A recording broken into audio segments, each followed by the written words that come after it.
आपके भी बहन बेटी के बारे में ऐसा बोला जाएगा। और जो भोजपुरी इंडस्ट्री का भड़ुआ कलाकार जो है इसको आग लगा रहा है ना, और जिसने गाना गाया है ना वो भी गलत है। उस कलाकार को जो जूता मार के आप लोग भोजपुरी इंडस्ट्री से निकाल दीजिए। सभी लोग, सभी भोजपुरी इंडस्ट्री के कलाकार जो है इन सब चीजों का विरोध करें।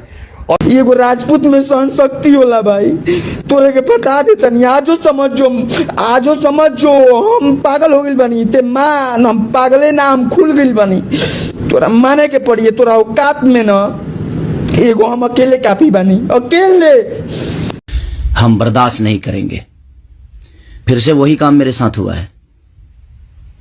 फिर से मेरी बेटी को टारगेट किया गया है। फिर से उसके नाम को, उसको फोटो को लगाकर गाना गाया गया है। मैं उस राजपूत समाज से यही पूछना चाहता हूं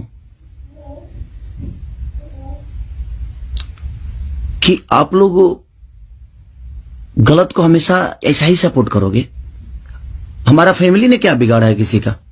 हम गाना गा रहे हैं, हम कर रहे हैं, हम चीजें कर रहे हैं, मेहनत कर रहे हैं। मैं ठीक है, चारों तरफ से घेरा जा रहा हूं मैं आज के डेट में। और हां, आप ही के समाज ने मुझे घेरा है। अभी उनका नाम भी वही है।